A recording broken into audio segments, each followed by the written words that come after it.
Are you having a hard time recovering from narcissistic abuse, or are you even having a hard time coming to terms with understanding that you have been a victim of narcissistic abuse and you're finding yourself resisting recovery? Why is that? Why is it that people who have been abused by a narcissist find it so hard to break free? There are several explanations for this, and I'm here to give them to you. I hope by doing this video, I'll actually shed a little bit of light on your thought process and maybe even give you the hope that you need to break free and recover yourself. So let's dive in. First of all, those who've been abused by a narcissist feel like they can be unworthy of better treatment.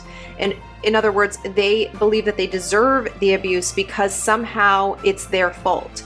And oftentimes this happens because the narcissist will say those words, right? It's your fault that I have to be this way. If you were different, I wouldn't have to do this, something like that. And this is especially true if the narcissist is manipulating you to make you feel like you are crazy or stupid or worthless without the narcissist. If the narcissist has told you that you'll never find somebody like me, that you'll never be worthy of any kind of other treatment other than me. I'm the only one who could ever love you, who could ever help you make something of your life. Any of those types of things, the narcissist's words can actually become your belief system. So that's reason number one. A second reason is that it's the pot that's slowly boiling the frog scenario. In other words, you don't recognize how harmful the relationship is now. And in fact, maybe you think that abuse is just part of your normal life, that this is just something that you have to accept. Oh, that's just how my husband is. Oh, that's just how my mom is. Whatever the situation may be, you equate the abuse that you are suffering to their personality or to their difficult nature. But you make an excuse as to why you are enduring the abuse at the hand of the abuser. You may also be afraid of what would happen if you were to leave the relationship. Perhaps a narcissist has threatened you with violence, some sort of abuse, financial abuse, verbal abuse, emotional abuse, even threatening to do things to your children, to take them away from you, to never let them see you again. Or perhaps the narcissist hasn't come outright and said what they would do to your children, but that you fear for what will happen to your kids if you're not around 24/7 to monitor or watch the narcissist interact with them. A third reason is that people who have been abused by narcissists are often isolated and alone. In fact, isolation is one of the major tactics that a narcissist uses. So, in other words, the narcissist wants you to feel like you are very alone in your perception or feeling towards the narcissist. You could have a million friends, you could have all of the support in the world, but if none of those people believe the reality that you are living, then the narcissist has done their job by isolating you emotionally and mentally from the people that you are physically surrounded by. This could also be a reality, right? You could have also abandoned your family and friends in order to maintain the relationship with the narcissist, which happens often. You will give up everything in order to be with the narcissist, and when you find yourself so alone, you feel like those people would no longer be there for you because of the way that you left that relationship or cut off ties with that person. Also, there's a very real lack of understanding of what it feels like to be in a relationship with the narcissist.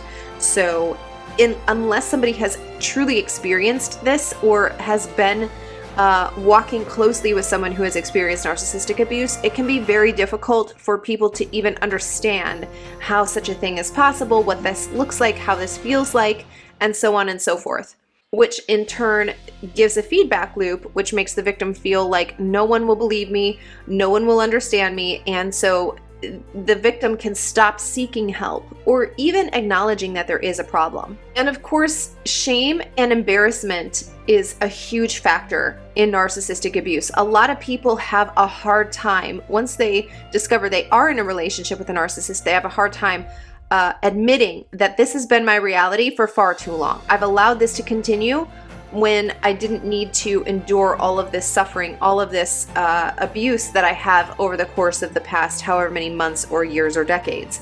And that shame or embarrassment, that guilty feeling of what you've spent your time doing, what you've put your children through, can make people feel like they are the only one in the world who has gone through this, that there's nobody again who will understand their situation, and that it's been happening for too long, so there's no way out.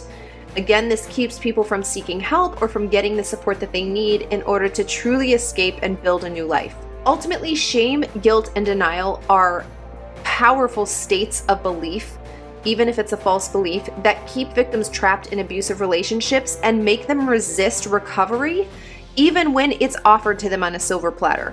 As a recovery coach, I have seen this so often, and ultimately I want to make this video, yes, for people who are resisting seeking the help that they need, but I ultimately want to make this for people who are like me, other narcissistic abuse recovery coaches.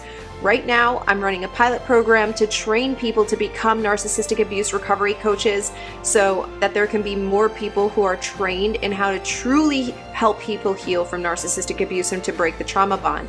And for those of you watching it, people will resist your help, even if you offer it to them. And it isn't your fault. It's because they have been trained to not trust anybody else other than the narcissist. In fact, a lot of times they don't even trust themselves. They don't believe that they are worthy of investing in. They don't believe that it's worthwhile trying to find something that could help them rebuild their life. They just don't believe it's possible for them. It has nothing to do with you or what you are offering to the people who need it the most. Guilt makes people feel like they are responsible for abuse. Shame makes you feel like you're not good enough, not even for your abuser, and that you're not doing enough for yourself or for your family to not only get out of the situation, but to improve your life. It can make you feel that no matter what you would do from now moving forward, it will never be good enough. It will never undo all of the abuse that you have suffered or that your children have endured. And denial is a nice way of gaslighting yourself. You're denying what's actually happening in order to maintain an appearance, to hold on to hope that the version of your abuser that you have constructed in your mind could be real, or because the way out of the abuse seems too overwhelming to think about. And so if you find yourself resonating with some of these things that I'm listing off in this video, I want you to know that help is here and true recovery is possible. I've helped hundreds of people do it. I've done it myself. I'm speaking from a place of experience, not from a place of hope or wishing. And so if you are truly ready to recover, if you are ready to invest in yourself, if you are truly ready to break the trauma bond, guaranteed, if you do the work, I guarantee you, you will break it through my detox intensive. If that's you, then I want you to text me the word detox and your first name to 512-677-9322. Let's see if you qualified to join, and let the true authentic you come forth. It's time to step into your true self, your authentic self, and start living from that place. Recovery is possible. A brand new life is possible. It's completely possible to rebuild a life, not only that what you had before you met the narcissist, but even better than that. If you aren't sure that you're one of the people who I've been talking about who is resisting healing, then I want you to check out this video next, which I made specifically for y'all, which lists out ways that you lie to yourself, ways that you gaslight yourself.